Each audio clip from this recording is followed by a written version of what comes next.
जय हिंद दोस्तों, स्वागत है गुरुजी ज्ञान क्लासेस फॉर यू में। तो साथियों, इस वीडियो में हम जानेंगे भारतीय संविधान पर आधारित महत्वपूर्ण क्वेश्चन आंसर। बहुविकल्पी तौर पे यह वीडियो होगी और रिवीजन क्लास होगी, प्रैक्टिस सेट होगा सभी परीक्षाओं के लिए। साथियों, सिलेबस में दे रखा है, आपको बिल्कुल स्किप नहीं करना है, पढ़ना है। यदि हमारी स्पीड कम है तो आप स्पीड बढ़ा सकते हैं। तो पहला प्रश्न है साथियों कि भारत में ब्रिटिश सत्ता की आधारशिला कब रखी गई। भारत की बात हो रही साथियों, भारत में ब्रिटिश सत्ता की आधारशिला कब रखी गई। तो साथियों, यहाँ पे 4 ऑप्शन है। मैं सोच रहा हूँ हम सही ऑप्शन को ही टिक करेंगे तो उसमें हमारी समय की बचत भी होगी। तो साथियों, सन 1600 ईस्वी में ही भारत में ब्रिटिश सत्ता की आधारशिला रखी गई थी। तो आपको याद करना है। बढ़ते हैं फ्रेंड्स अगले क्वेश्चन में। सेकंड क्वेश्चन है यहाँ पे कि बंगाल के गवर्नर को गवर्नर जनरल का दर्जा कब मिला। जो बंगाल के गवर्नर थे साथियों, उनको गवर्नर जनरल का दर्जा कब मिला, तो आपको क्वेश्चन बताना है। तो साथियों, इसका भी सही जवाब पहला ही राइट है। 1773 ईस्वी में बंगाल के गवर्नर को गवर्नर जनरल का दर्जा मिला। बढ़ते फ्रेंड्स अगले क्वेश्चन पे, थर्ड कि बंगाल का गवर्नर जनरल भारत का गवर्नर जनरल कब बना। तो साथियों, इसका सही जवाब है 1833 में। ऑप्शन नंबर सी बिल्कुल आपका राइट है कि 1833 ईस्वी में ही जो बंगाल का गवर्नर जनरल होता था वो भारत का गवर्नर बना। अगला क्वेश्चन है साथियों, भारत में पोर्टफोलियो विभागीय व्यवस्था कब लागू की गई। भारत में कह रहा साथियों कि जो पोर्टफोलियो विभागीय व्यवस्था लागू कब की गई। तो यहाँ का इसका जो सही जवाब है ऑप्शन नंबर डी राइट है, 1861 ईस्वी में। 1861 आपको सही जवाब याद रखना है। अगला प्रश्न है, भारत में सांप्रदायिक निर्वाचन कब लागू हुआ। सांप्रदायिक निर्वाचन कब लागू हुआ कह रहा साथियों। तो इसमें जो आपका जो सही जवाब हो जाएगा ऑप्शन नंबर सी बिल्कुल आपका राइट है। 1909 ईस्वी में भारत में सांप्रदायिक निर्वाचन लागू हुआ साथियों। Option number C important. साथियों, ये वीडियो बहुत ज़्यादा इंपॉर्टेंट होने वाली है, आप बिल्कुल इसको याद करते हुए चलें। इंग्लैंड में भारत के प्रशासन से संबंधित उच्चायुक्त की नियुक्ति कब की गई। इंग्लैंड में कह रहा साथियों, तो इसका सही जवाब है 1919 ईस्वी में। 1919 ईस्वी में इंग्लैंड में भारत के प्रशासन से संबंधित उच्चायुक्त की नियुक्ति की गई है 1919 में। अगला क्वेश्चन देखिए, प्रांतों में द्वैध शासन की स्थापना कब हुई। प्रांतों में, तो साथियों प्रांतों में द्वैध शासन की जो स्थापना हुई, ये भी ऑप्शन नंबर सी राइट हो जाएगा। 1919 ईस्वी में ही प्रांतों में द्वैध शासन की स्थापना की गई। अगला देखिए इंपॉर्टेंट क्वेश्चन, केंद्र में द्वैध शासन की स्थापना कब की गई। केंद्र में कह रहा साथियों, तो प्रांतों में तो 1919 में की गई थी, लेकिन केंद्र की बात हो रही है तो यहाँ पे आपका 1935 ईस्वी में। ऑप्शन नंबर भी बिल्कुल राइट है। 1935 ईस्वी में केंद्र में द्वैध शासन की व्यवस्था की गई थी। अगला सवाल, अगला क्वेश्चन, प्रांतों में द्वैध शासन की समाप्ति कब की गई। देखिए साथियों, शुरुआत तो 1919 में हुआ प्रांतों में, लेकिन प्रांतों में द्वैध शासन की समाप्ति भी की गई। कब की गई आपको ये आंसर देना है। तो साथियों 1935 में। और जबकि 1935 में केंद्र में द्वैध शासन की स्थापना की गई थी, उसी समय 1935 में ही साथियों प्रांतों में द्वैध शासन की समाप्ति भी की गई। तो अगला क्वेश्चन है, 9 तक हो गए हैं। बढ़ते हैं 10वें क्वेश्चन पे।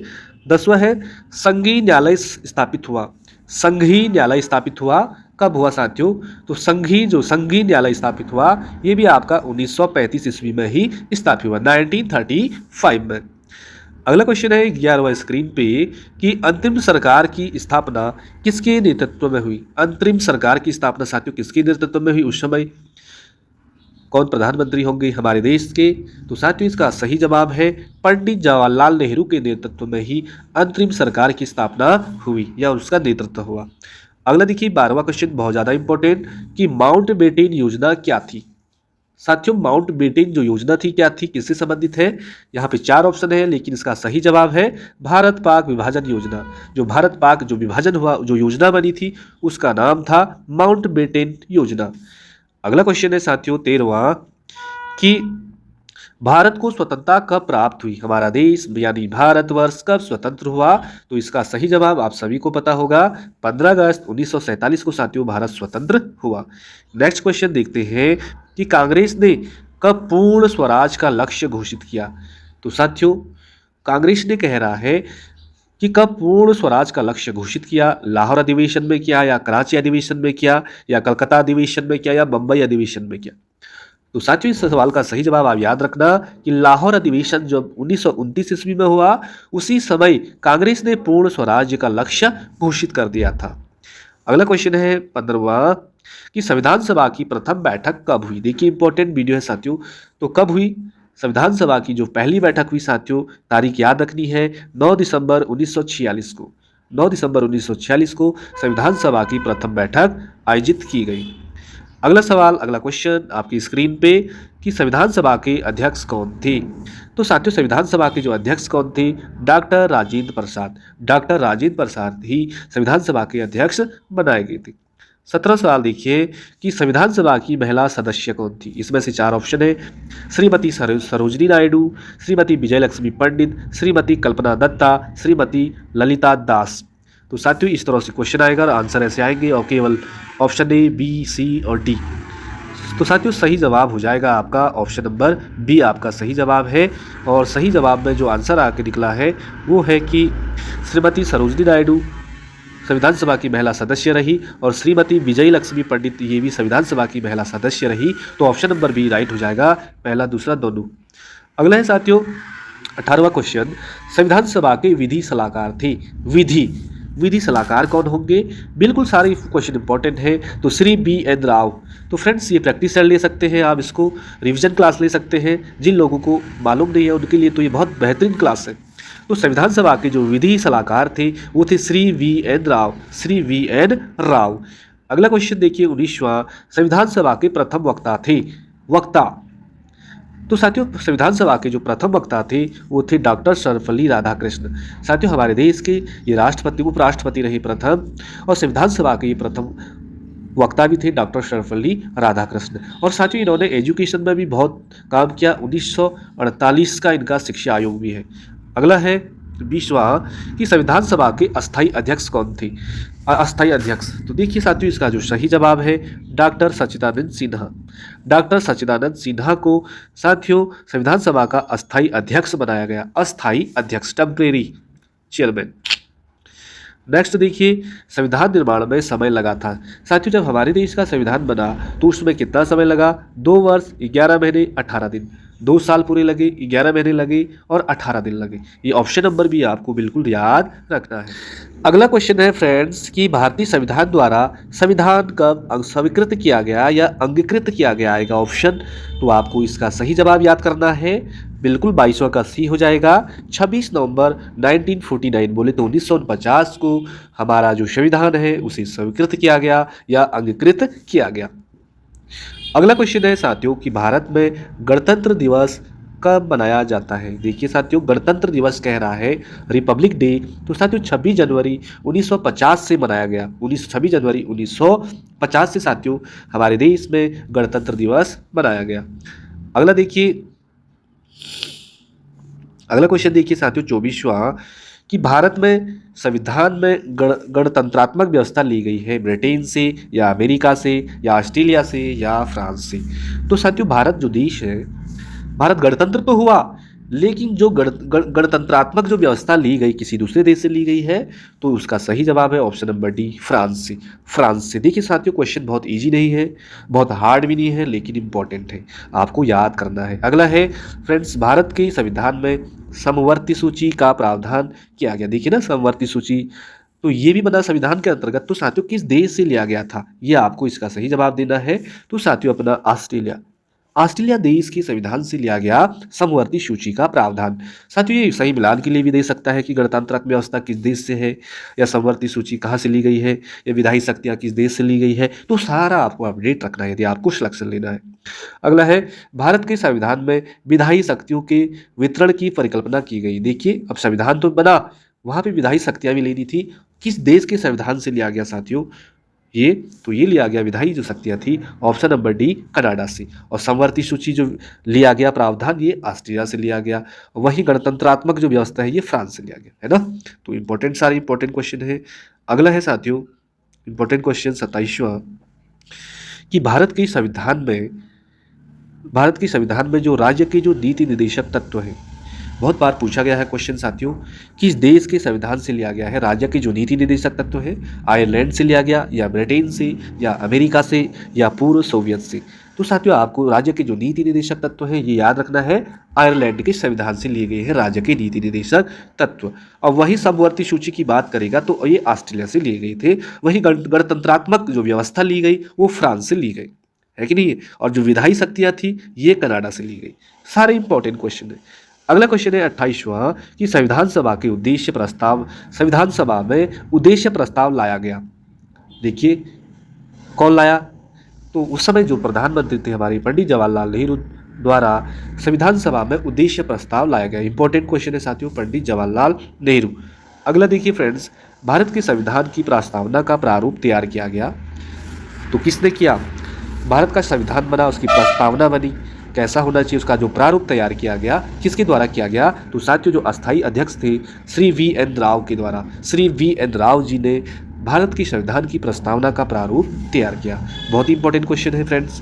अगला है प्रस्तावना में संशोधन है। देखिए फ्रेंड्स, इस समय किसी को हो रहा है कहाँ से पढ़े, आप निसंकोच होकर के हमारे चैनल से पढ़े। हम सिलेबस के अकॉर्डिंग सारी क्लासें ला रहे हैं, चाहे उत्तराखंड हो, चाहे करंट अफेयर्स हो, चाहे हिंदी की प्रैक्टिस सेट हो, चाहे रीजनिंग हो, कंप्यूटर हो, सारी क्लासें हम अपने चैनल पर देते हैं। आप पिछले प्ले लिस्ट वीडियो में जा करके देख सकते हैं। मार्च के महीने से आप क्लास उठा लीजिए और सारी क्लासें, सारी वीडियोज आपको वहाँ पर मिल जाएंगी।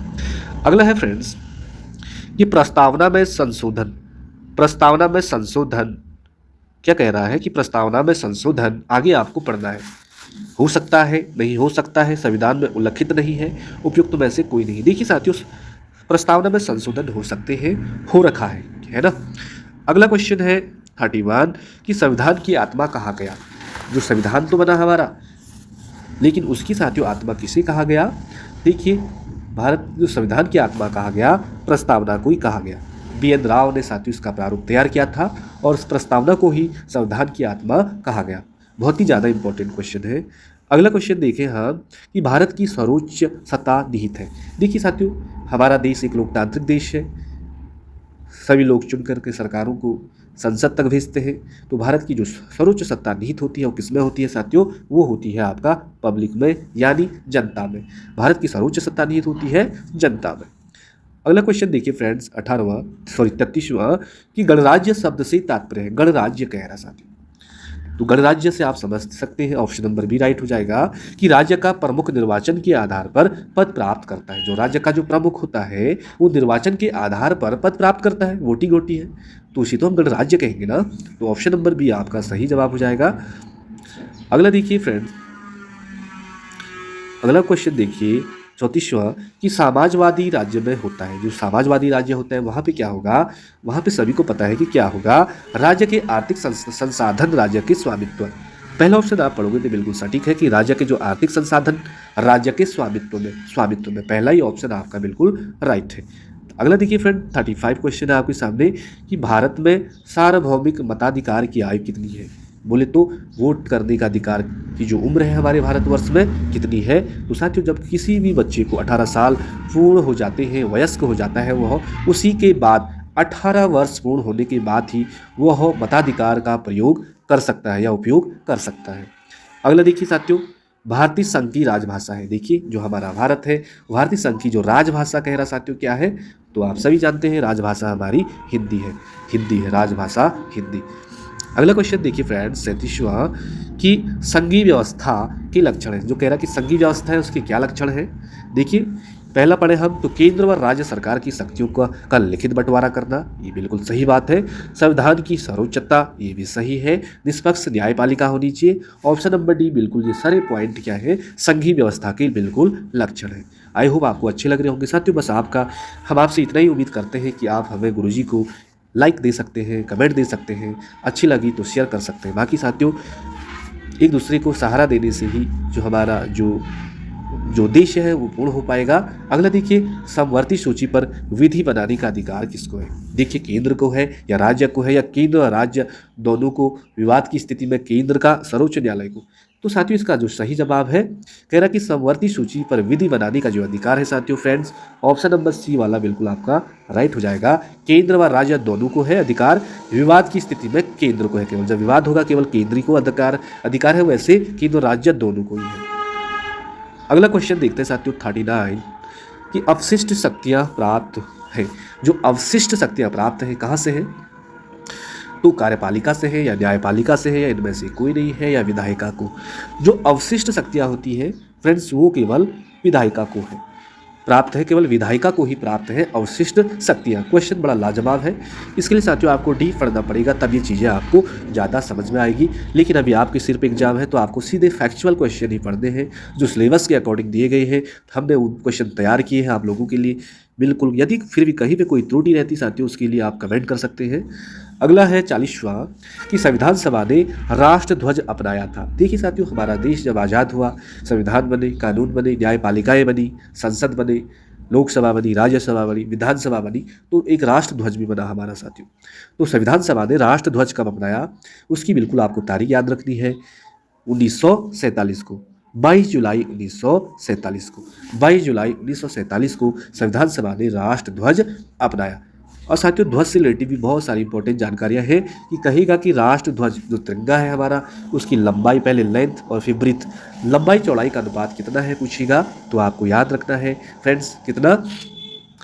इसका पहला आंसर राइट हो जाएगा 3:2, बोले तो 3:2। 3 उसकी लंबाई होनी चाहिए, 2 उसकी क्या होनी चाहिए, चौड़ाई होनी चाहिए। तो फ्रेंड्स बहुत सारे क्वेश्चन पेपर में पूछा गया, पहले उसने चौड़ाई लंबाई पूछ लिया, चौड़ाई लंबाई का अनुपात कितना होता है तो 2:3 आपको याद रखना है। जिस तरह से आपको क्वेश्चन करेगा उसी तरह से आपने आंसर देने हैं। अगला क्वेश्चन है 42वां।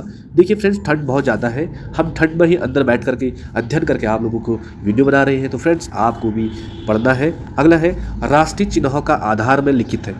राष्ट्रीय चिन्हों का आधार में लिखित क्या है साथियों? जो राष्ट्रीय चिन्ह है हमारे उसमें क्या लिखा है? सत्यमेव जयते। क्या लिखा है? सत्यमेव जयते। ऑप्शन नंबर बी बिल्कुल आपका सही जवाब है। अगला क्वेश्चन देखिए, राष्ट्रगान जन गण मन किसने लिखा?